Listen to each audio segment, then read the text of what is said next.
All right, so we're on page 324. We're going to be going through activity 2 and 3, which are solving multi-step equations, continuing from activity 1 on the last video. So it says the substitution method is one strategy to solve a system.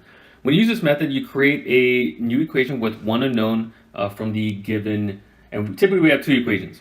In this activity, you'll learn different strategies to solve equations with variables on both sides. Then here it says Teddy and Topher each solved the equation, this right here. Normally I put the line down the equal sign. 5x plus 3 equal to 2x plus 5. So they did it slightly differently. And you notice they did get the same answer of 2/3. Okay, we'll look at what they did differently. All right, let's look at Topher. So he has this equation here. If you can just annotate as I'm annotating here. Remember, you have to get variables on one side, constants on the other. So he probably saw that we have this positive 2x, so he subtracted 2x to both sides. This is equal to 0. So he's doing that to get the variable, no variables on the right side. So it looks like he's trying to get variables on the left side and then constants on the other. Okay, constants, like you remember from the last video, is just a number. So when you do subtract 2x from both sides, you do have to simplify here. 5x minus 2x is 3x. We keep this 3 down, right? We copy everything else down that we didn't perform any operation to. So we saw that positive 3 and positive 5. So now we have this equation, 3x plus 3 equal to 5. Since we only have x's on the left, I got to get my constants to the right. This 3, this plus 3, is a constant, so I got to move it to the right. It's adding 3, so I'm going to subtract 3 to both sides. Let's annotate here. That's equal to 0. 5 minus 3 is 2. And at this step, they would have divided 3 to both sides. 2/3 does not simplify, so you can just keep that. Right? X is equal to 2/3. It's fine if it's not a whole number. You might get fractions or decimals. So what Topher did, he got his variables on the left side by first subtracting 2x to both sides. Okay, let's see what Teddy did. Okay, so same equation. And then you probably saw that we have this positive, I'll put plus, 5x on the left side. He decided to subtract 5x to both sides. So he's going the other way. He's wanting to get variables on the right instead of the left. And now constants, numbers, to the left. Okay, well, we copy down this 3. 2x minus 5x is negative 3x. And then you're also just bringing down this positive 5. Okay, so at this step, we have variables, we have all our x's on the right. We've got to move our numbers and constants to the left. So we have a positive 5. We'll subtract 5 to both sides. This is equal to 0. And 3 minus 5 is negative 2. So we're at this step. Negative 2 is equal to negative 3x. So to get rid of this negative 3, it's multiplying. I'll put a dot in between. So divide both sides by negative 3. Right here, it cancels out. A negative divided by a negative is a positive. And it's just a positive 2/3, right? But you can write 2/3 is equal to x. That means the same thing as x is equal to 2/3. So as you can see here, right, we do have the same answer in both. Let's just put this into writing. How were the solutions strategies the same, and how are they different? They still performed inverse operations to both sides. I'll put OP to both sides. Right, inverse means opposite. But one strategy is, right, Topher decided to, we'll just say Topher got variables, or I should probably put moved variables. Moved variables to the left. Let's say left. And Teddy decided to move variables to the right. So notice how, right, it actually does not matter. The answer is still the same in the end, right, as long as you're performing the correct inverse operation to both sides. Which strategy do you prefer? I'll leave this to you. Okay. For me, I probably prefer Topher's strategy just because I don't have any negatives in my answer. Right, I'm not dividing by a negative 3, I'm dividing by a positive 3. Whereas, right, Teddy did have a negative, right, these were initially negative here. But all in all, besides that, it's all the same to me. Okay. All right, let's move on to the next page, 325. Okay, so we're going to practice solving some of these. So we have, it's just saying solve each equation, choose why you chose the solution strategy that you used. So I'm going to do, I'll work on the one on the left. Let's say the one on the right is a u-do. Okay. Now, before I begin, let's put a 1 in front of this x.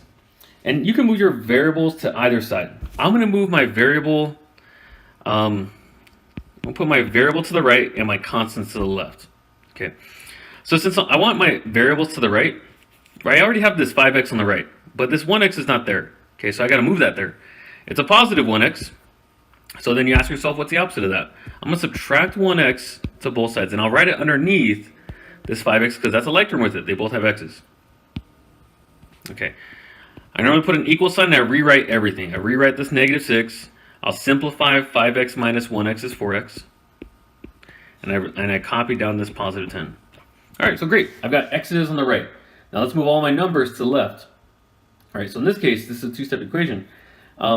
This plus 10, or it's got to be on the left, so I'm going to subtract 10 to both sides. Right, and just like how I circled for the x, I'm going to circle this. That's equal to 0. -6 minus 10, right, same signs. You add and keep the sign. So add, 6 plus 10 is 16. Keep the sign, they're both negative, so I keep it as -16. And that's equal to 4x. Now here, it's always, if we have a coefficient like this 4, it's multiplying. So the opposite of multiplying by 4 is dividing both sides by 4.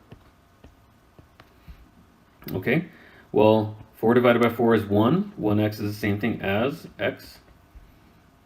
And on the left side, right, negative divided by positive is a negative, and 16 divided by 4 is 4. Or you can write it like this. Some students prefer to write it like this, where the variable's on the left. You could also write it like that.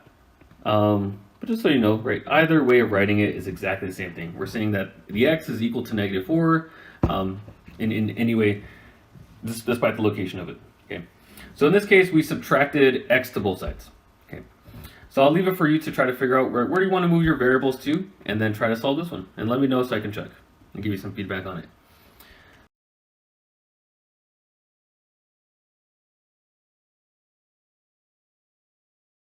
A as a u-do. Okay. Now I'll give you a hint for a though. Notice how, right, we have -4x plus 8 equal to 2x plus 10. All these numbers are even. So maybe you can do something there to make it a little bit easier. Maybe you can divide something. So think about what number can go into all even numbers. But for my problem here, for number 4b, I see that we have everything is negative. So why don't I divide everything by -1 to make it all positive, right? -4x divided by -1, oh sorry, 42x, it's a positive 42x. -4x divided by -1 is a positive 4x. And -1 divided by -1 is positive 1. Okay, I like to deal with that a lot better than this negative. So let's move variables onto one side, constants on the other. Now I see that this constant is the only constant we have is positive 1. That's on the right side. So why don't we just say constants on the right, variables on the left. Okay, so I see that we have this positive 4x on the right. So let's move it to the left. It's a positive, so I'll subtract 4x to both sides. Okay, this equals 0. 42 minus 4 is 38x, equal to, you can put plus 1, but I'll just put 1. And then at this step, right, you can divide both sides by our coefficient. We're multiplying by 38. So your final answer would be x equal to, it is a fraction, x equal to 1 over 38th, or 1/38. Okay, all right. So that's going to conclude activity 2. We're going to go into activity 3, which is requiring our understanding of right, solving an equation algebraically like we did here, but it is the substitution method. So we're on page 326. Okay. So we're going to highlight some things. We'll write some equations, but let's look at the context here. It says Jenna helps her mother make potato salad for a county fair and goes to the market to buy fresh potatoes and onions. The sweet potatoes cost $1.25 per pound, and potatoes cost $1.05 per pound. Okay, her mother told her to use $30. to use $30 she gave her to buy these two items. Okay, so in this case, we're not going to use slope-intercept form because we don't have an initial value and a rate of change, right? This is more of a standard form, ax plus by equal to c, because we have two things and then a total. Number one, write an equation standard form that relates the number of pounds of potatoes and the number of pounds of onions that Janet can buy for $30. Use x for onions and y for potatoes.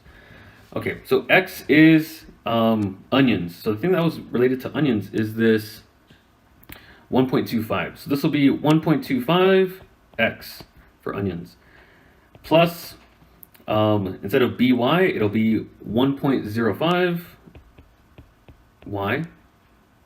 And then the total thing costs, or we're using up $30. Okay, right, that's a 30. All right. Number two, Janet's mother told her that the number of pounds of potatoes should be 8 times the number of pounds of onions in the salad. So we want more potatoes, right, compared to onions. Otherwise, it's going to be like really oniony. Write an equation in terms of that. So this is a rate. That's y equal to 8x. Right, so we want, right, x, which is onions. If you multiply by 8, it equals y, which is potatoes. Okay, and then number three, it says, will 1 pound of onions and 1 pound of potatoes satisfy both equations? Okay, because if 1 times 8 is 8, so that works out for this one, right? But it doesn't work out for the first equation, right? So that gives the coordinate of 1 comma 8, so this is no. Right, if you substitute, you will get a false statement instead of a true statement. Right, if you substitute 1, 8 into false statement, for the first equation. Okay. Right, because if you put 1 right here, right, 1.25 times 1 is 1.25.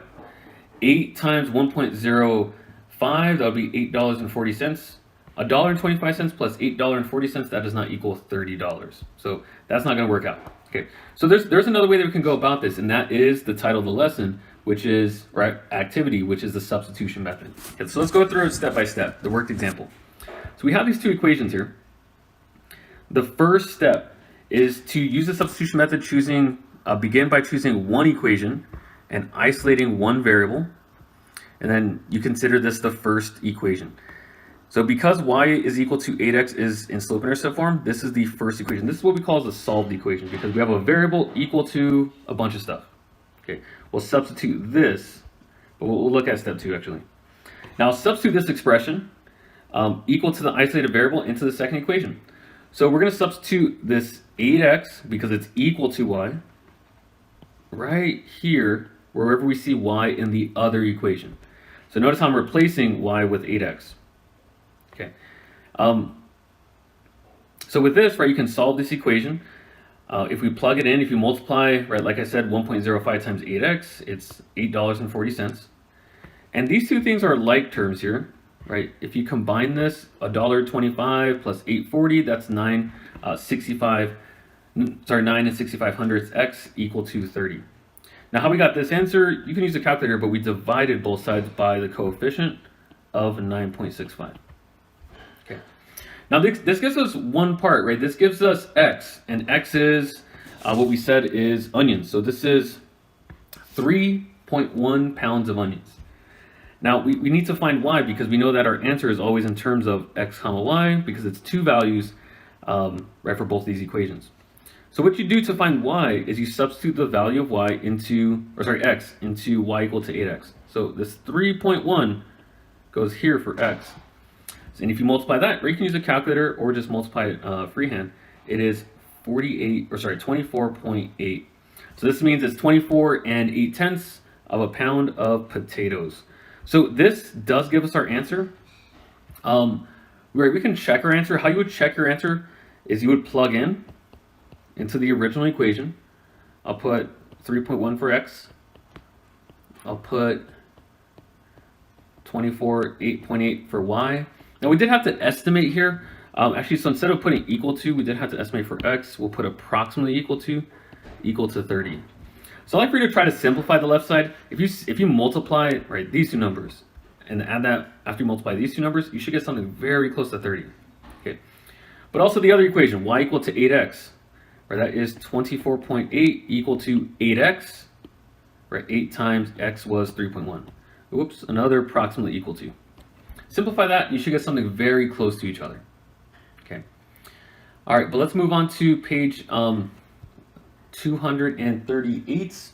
Last page that we'll work on before activity 4, but that's for next video.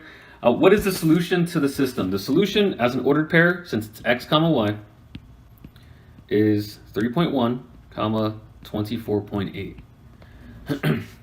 What does it represent? Right, this is pounds of onions, and this is pounds of potatoes. Okay. All right, and then number six, you're welcome to complete this for a you do there, but we're gonna end it there. All right, let me know if you have any questions.